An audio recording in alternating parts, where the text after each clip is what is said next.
I'm Dan Rundy. I'm a Senior Vice President here at CSIS. I'm so pleased to have the Minister of the Economy of Brazil, Dr. Paulo Guedes. Brazil is one of the most important countries in the world. Unfortunately, I think the United States overlooks the importance of Brazil. If we want to solve the food crisis, we need Brazil. We want to solve the challenges around energy, whether it's clean energy or traditional energy, we're going to need Brazil. It's an enormous country with enormous potential. It's already a country with a great future, and it's with a really interesting present.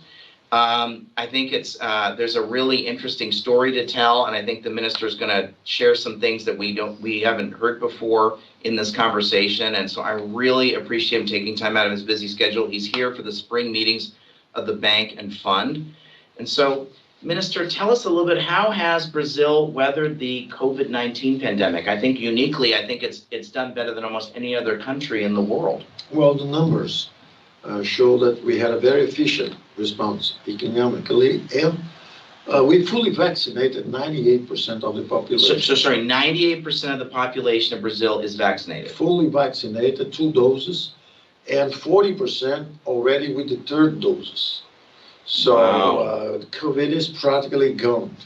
The health minister just declared the pandemic became an epidemic. And yeah, it's like other. It's like the flu or yes, something else. Yes. So Brazil bounced back very strongly from the first shock. Our expenditures went from 19% of GDP to 26.5%, but they bounced back to 18.7%. So we are spending less now than the year before COVID. It's amazing. Unemployment went from 12% to 14.5%, is back to 11.1%. So it's lower now than when COVID came. We fully protected 68 million Brazilians. We digitalized every one of them, and we transferred income, $120 a month for 2 years in a row. So using digital payments, Digital like a social safety net, digitally, yes. You're right, it's just supporting them through a digital social safety net. Yes, and Brazil, in the ranking of the World Bank, Brazil is #1 digital government in Americas, ahead of the US and Canada, and #7 in the world. So e-government, you're the #7 in the world, and ahead of the United States and Canada. Ahead of the US and Canada, exactly because we, during the pandemic, we really went digital. And Brazil was already, we elected our president through social networks. So Brazil is the 4th largest digital market in the world. And this thing, the pandemic kind of accelerated this jump into the digital age in Brazil. Minister, I 100% agree with you. I think everywhere in the world there's been more e-government, digital payments, e-commerce, and distance learning in the last 102 weeks than in the last 102 years. And so you're an example of that. And we preserved 11 million jobs through digital transfers to the companies. Instead of firing someone, just phone us. You reduce the labor shift by half. Instead of 8 hours work, 4 hours work, we pay the other half of the wage. So we preserved 11 million jobs in the formal market. We assist the most vulnerable ones. We bounced back. We dropped less and came back faster than many emerging economies. The IMF went to Brazil 2 years ago when pandemics hit Brazil in 2020. They forecast a drop of almost 10% of GDP. And they said advanced economies would go down 4%. Well, UK went down 9.7%. Italy went down more than 8%. France more than 7%. Germany 5.6%. Japan 4.5%, and Brazil 3.9%. Wow. We dropped less. We bounced back very strongly, 4.5%. We removed all the fiscal incentives so that our deficit was 1% of GDP. It went to 10.5% in 2021, but it's back to a small surplus. So we removed all the fiscal stimulus, all the monetary stimulus. We are quite ahead of the curve. Federal Reserve is behind the curve.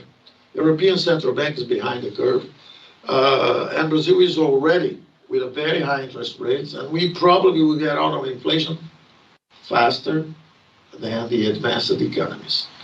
It's incredible. This is not a story that's getting out. No. So I think it's important that we have this conversation. I wanna talk about several things. I've been a big proponent of having Brazil join the OECD.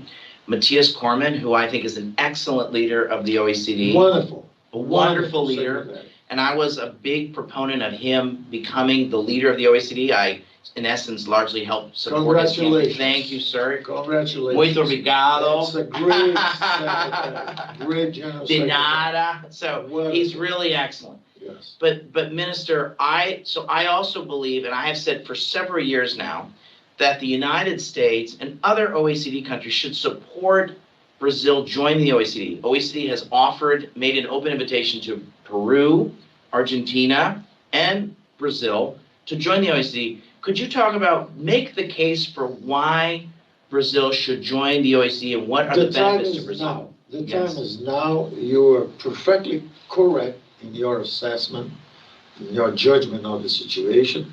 I've been with Matthias Cormann 2 weeks ago. That's why I'm so enthusiastic about it, because he understood, as a matter of fact, he understood quite earlier. 1 year ago, he was already anticipating the importance of bringing Brazil, India, Indonesia, all these guys that are preserving their natural resources, but didn't have an incentive to join the environmental agenda. So we were talking about how to build a three-pillar system, rewarding environmental services, at the same time stimulating innovation to go to a low-carbon economy, the transition to a low-carbon economy, and at the same time taxing pollution. So this three-pillar system that Matthias Cormann is heading at the OECD, the perfect timing is now, because they understood that Brazil is a key player for food security and for energy security of Europe.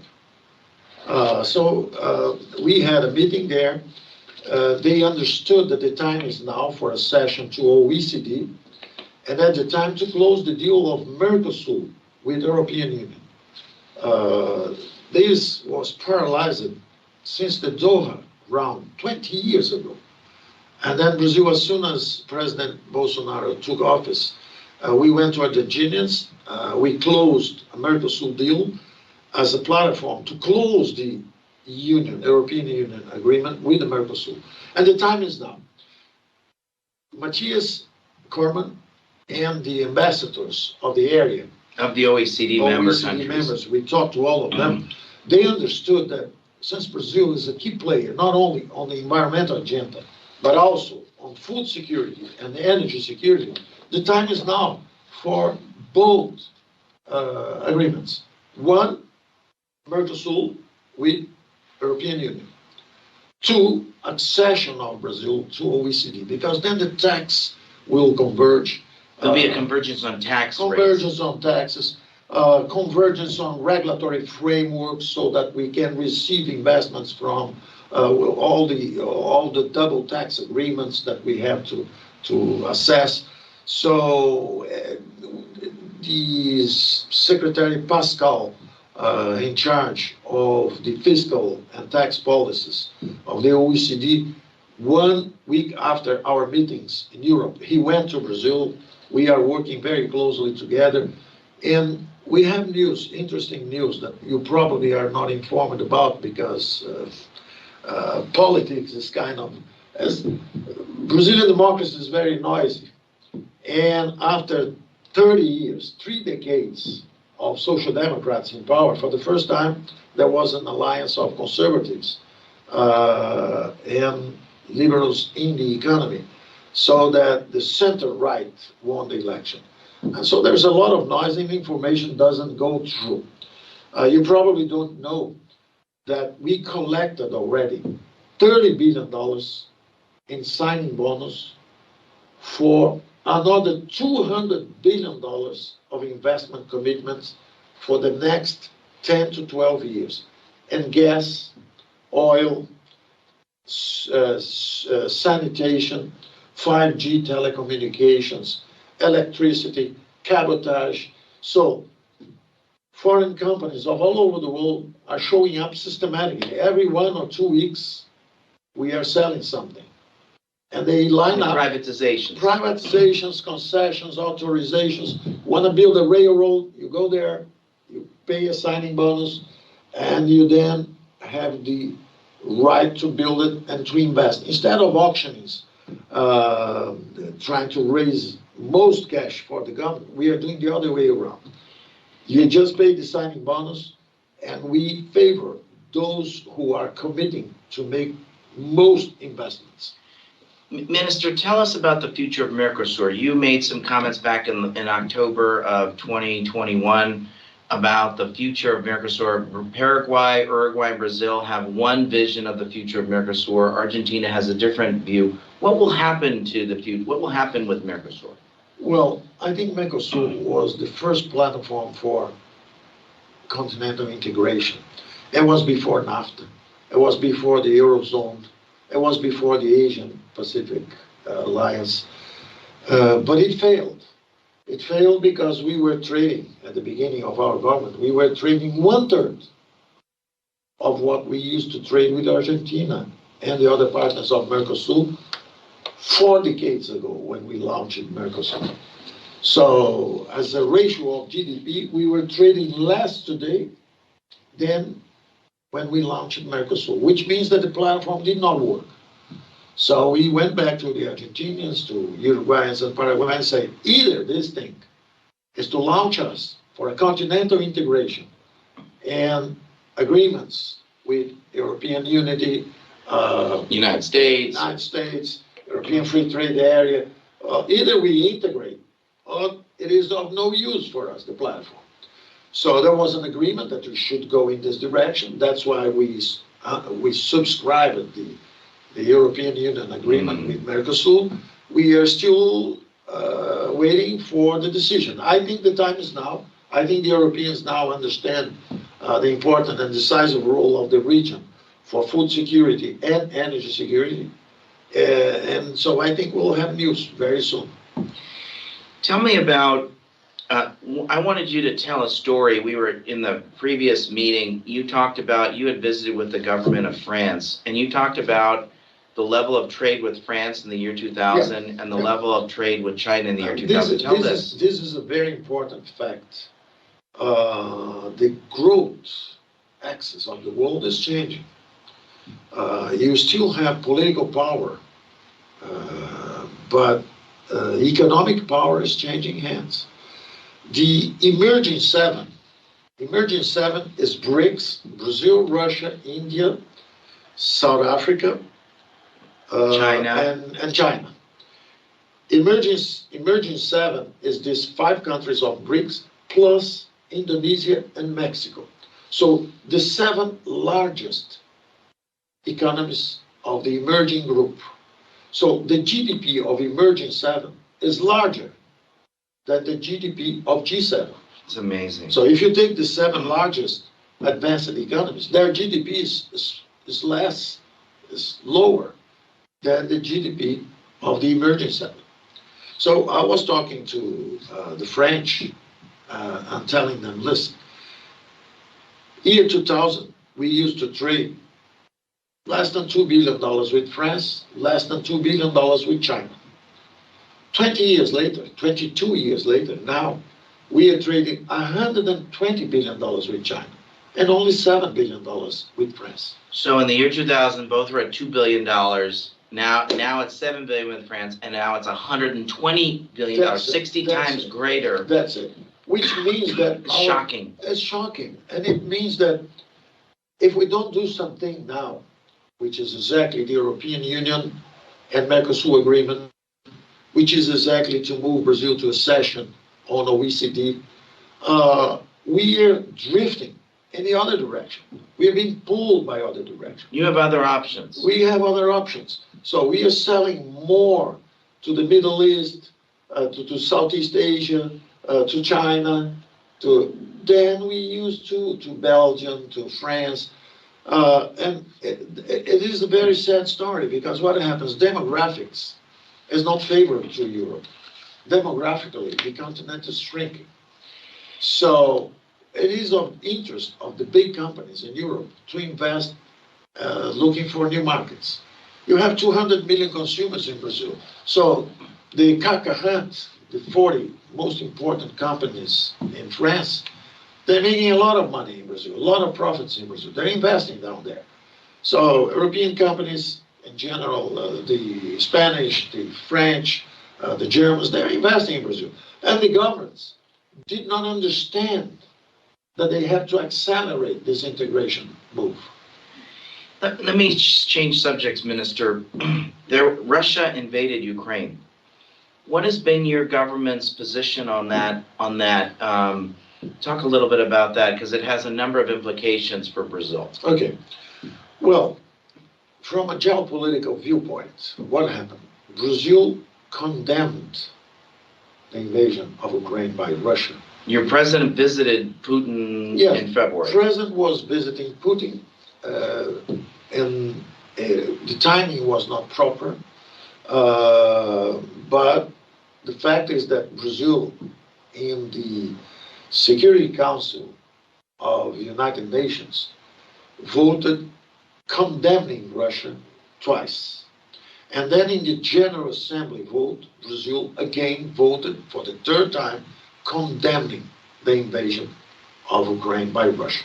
So geopolitically, Brazil said a very sound and clear, loud and clear, no to the war and to invasion. If there are sanctions imposed, will Brazil follow sanctions? Then let's go to the sanctions.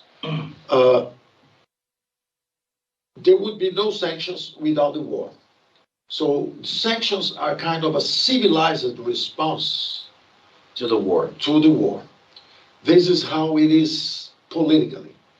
But the Constitution of Brazil prevents sanctions except those that the international community, through the United Nations, endorses or supports. So what happens? Brazil is in a very complex situation, which is we Brazilians consider war in the 21st century an absurd, a violence. It's not like a pandemic, which is a nature calamity. A natural calamity. It's a man-made calamity. It's a man-made calamity. It's a self-inflicted calamity to humanity. So, of course, Brazil condemns the war. So Brazil condemns Russia's invasion of Ukraine. We clearly condemned that. In the other side, at the same time, even though we understand that sanctions are a civilized response, because the uncivilized response is war against war. Yes. So if you invade us, we will invade you, and let's go to war. So a very civilized response is saying, listen, we will apply some sanctions. It's civilized. But our constitution is against economic sanctions, which are not underwritten by the United Nations. So Brazil we don't like the war, we don't like the sanctions. Will Brazil be an enabler of Russia to skirt sanctions? An enabler? Of Russia to avoid sanctions? Well, I wouldn't put it that way, that we will enable. Like I said, if you ask me my position, because Brazil is run by a president that has 60 million votes, and he's thinking of fertilizers that we import from Russia. He's thinking that, for instance, we don't belong to the club. We are not at OECD. So, and we belong to the BRICS. So we belong to the BRICS and we don't belong to OECD. Okay. So it's the only country in the BRICS that condemned the invasion. Half of the world India population. did not condemn it. India and China, half of the world population said, we don't care. So I think Brazil is in a complex situation, which is If you ask me, Yes. my answer would be ceasefire now, and then Okay. immediately lift sanctions. Okay. So, Minister, you got received a letter from our Secretary of the Treasury asking for Brazil's support to, in essence, kick Russia out of the IMF and the World Bank. What is Brazil's position on this issue? Our position is against the war, number one. As a consequence, we would like, since we are against the war, we are against the economic consequences of the war, which is the economic war, which are sanctions. So Brazil is against the war and against the sanctions, including constitutionally against the sanctions. So we would vote for ceasefire immediately and lift sanctions. It is a very complex situation. What about the IMF? Kick them out of the IMF, kick them out of the multilateral the World Bank or the World Bank and so on. Well, same thing. By the statutes, by the rules, rule of law Yeah. and institutions, you cannot just You can't just remove kick a them member. out. You can't get them out. So instead of just cutting off the bridges, destroying the bridges, it is my personal viewpoint. It is personal. If you ask, what about Brazil in the IMF? Well, we support the rules of the IMF. And the rules say you can't keep them out. So we should talk about them. And we should the only reason why we should preserve the bridge is to convince them to cease fire. So if you kick them out, you are kind of stimulating the economic war. So this was the way we behaved previously. When after the war, After World War II. we began, we were very constructive and building bridges and loans and Marshall Plan to rebuild Europe. After the World War I. World War I. Yeah, as a matter of fact, we began escalating during the Great Depression. Tariffs and protectionism, and it didn't work well.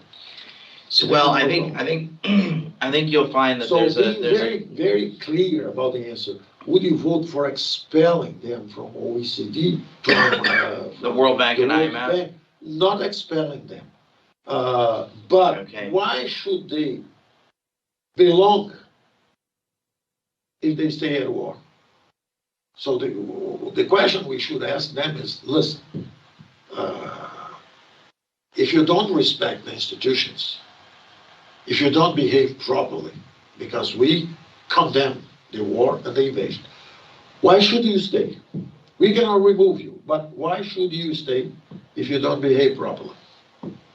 Yes. Well, I think you're going to find that there's very strong views here in Washington about this, and I think it'll be interesting to see the response you get to that position. Food and energy. You're a major exporter of food and a major exporter of traditional energy and clean energy. How does Russia's invasion of Ukraine, there's huge disruptions in the energy markets, huge disruptions in food markets. There's been increasing interest in clean energy, including the need for minerals to enable the carbon transition. How does these changes in the disruption, including Russia's invasion of Ukraine, but the supply chain disruption, how is Brazil thinking about the food market, and how is Brazil thinking about energy markets? Well, Brazil has been recognized as an emerging power on the food. No question. We are exporting all over the world. You're a global food power. Yes. No question. Not an emerging one, if I may, Minister. Yes. I would say you're an emerged global food power. The interesting thing now, as a side effect of this war, is that they discovered that Brazil is also an energy power.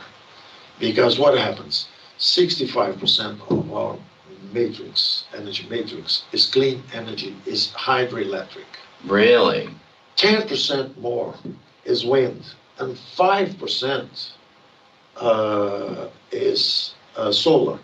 So Brazil has practically 80% of clean energy.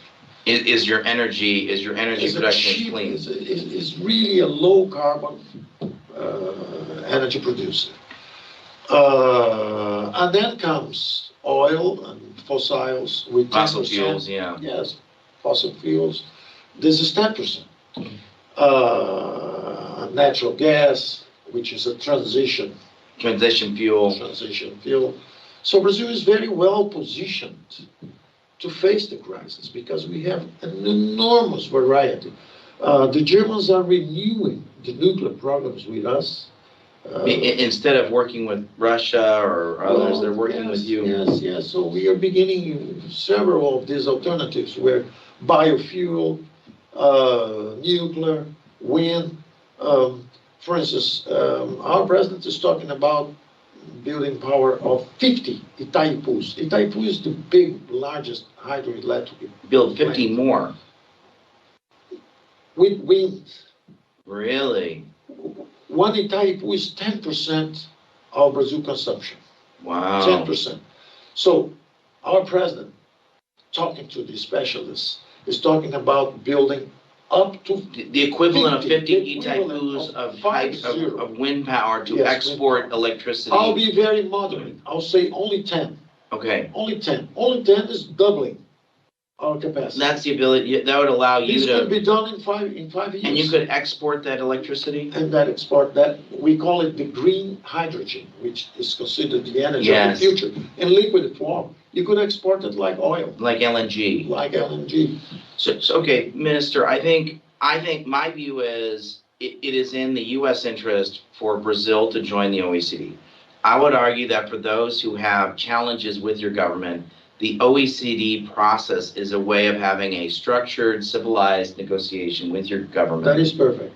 To engage on a wide variety of issues. Tax, investments, digital, environment. Correct. Everything. So if you wanted to have a structured engagement with Brazil, the way to do it would be through the OECD process. I'm 100% on board with that. Yeah. Okay.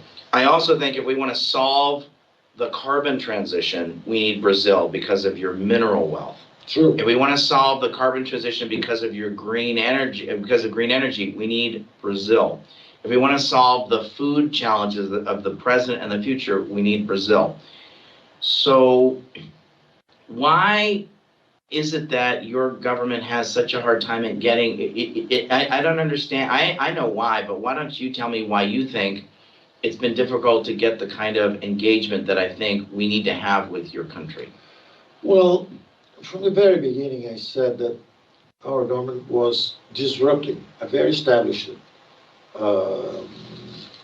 social democrat for 30 years. Hegemony. There had been a 30-year, yeah. It was quite natural because if the military regime was considered rightist, it's natural that when you come back to democracy, the left prevails. Yes. So it was natural that they established some hegemony, political hegemony for 2-3 decades.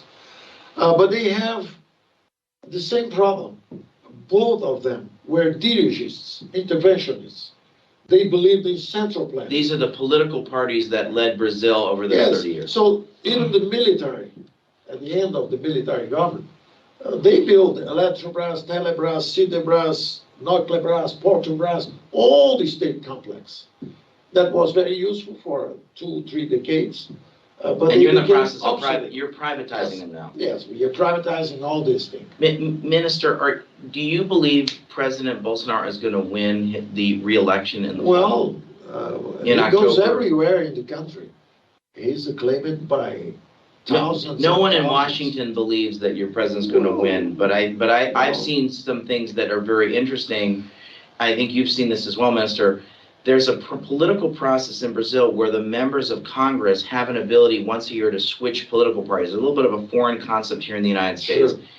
And if you assume that they're sophisticated political market actors, yes, you saw proxies. That they're proxies, more members of Congress in Brazil switched to President Bolsonaro's side than those that were on the opposition in terms of their switching, which says something about their sense that they think Bolsonaro, they're going to want to be with the winner. Is that an interest? Is that the market signal that you look at, or do you look at polling? What do you look at?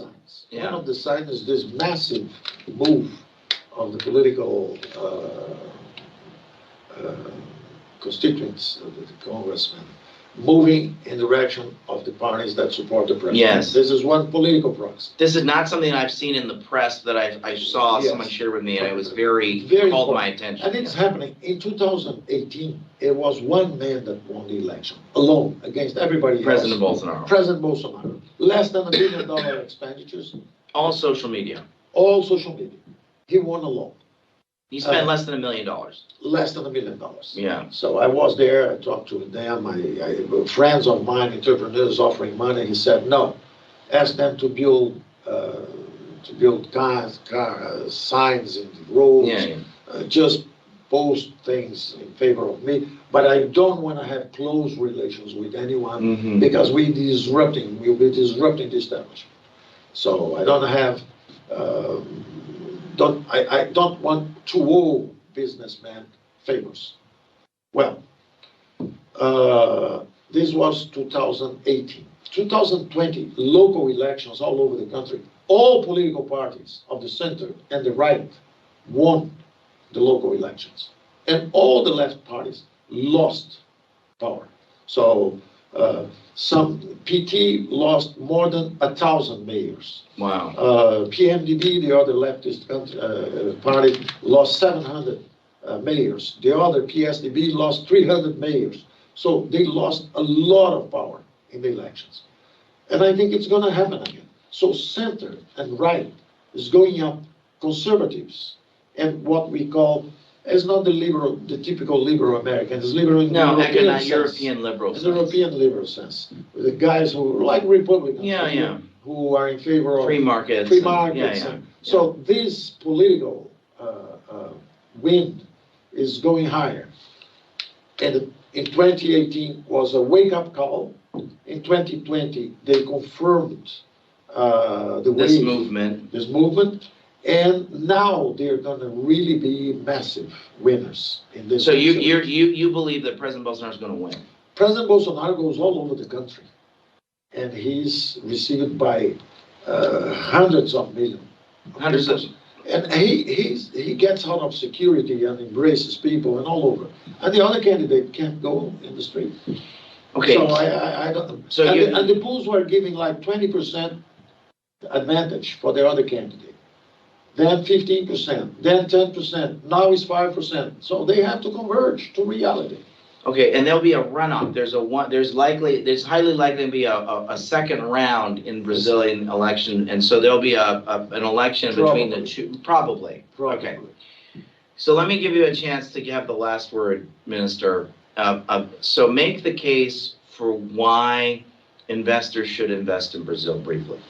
Well, Brazil is really in transition from a state-driven economy, like I said, for the last two military governments, and then for 30 years with the Social Democrats, they've been, the military and the civilians, all of them have been raising corporate tax for 40 years, 4 decades, raising taxes, closing the economy, the excess of intervention of the government, corrupted the political system and stagnated the economy. So we are going in the other direction. We are reducing taxes, opening the economy, integrating it to the global economy, making concessions, auctions, privatizing, decentralizing, enforcing a federal system instead of centrally planned economy. So we are doing everything that brought people to Brazil. Brazil is the largest colony of Japanese immigrants out of Japan. How many Japanese live in 500,000? Much more. Several million. Some millions of descendants. Really? Yes. You have the largest colony of Japanese out of Japan. In Brazil. The second largest colony of Italians. So the second largest descendants of Italians outside of Italy live in Brazil. The third largest colony of Germans out of Germany. Wow. more Lebanese in Brazil than in Lebanon. Really? So Brazil used to bring people from all over the world. Brazil used You're to a melting pot. You're a nation of It's migrants. a melting pot, nation of migrants, and where people really culturally, they mixed up. Really culturally, they mixed up. It's the only country in the world where Muslims and Jewish, when you interview them and say, did you ever fight with that guy? He said, only on soccer games. So even when there was the Middle East war and everything, there was never any problem. Never any problem of that kind in Brazil. So Brazil used to be one of the fastest growing economy in the world. That's why it attracted all these people from all over the world after the Second World War. But then we stagnated. We collapsed. Exactly like it happened with the Soviet Union. Exactly like it happened with Chile. Exactly like it happened with Cuba. Under Allende. Under Allende, Yeah. Cuba. And now, well, you're seeing Argentina going the wrong way. We call it the road to misery. The road to misery. Venezuela is already there. Hayek called it the road to serfdom. That's perfect. Our program is called the road of misery, the road of prosperity. Exactly crossing two things. Yeah. Prosperity through competition, Ludwig Erhard, Yeah. the liberal that rebuilt Germany, and the road to serfdom of Hayek. So we got the road to prosperity. This is our business program. Minister, I really appreciate you taking the time to be with us. I think this was very informative. Thank you for being so generous with your time. It was a pleasure, Daniel. It's a privilege, Minister. Thank you so We'll much. be together many times. Thank you. Muito obrigado. Obrigado. Okay. Eric?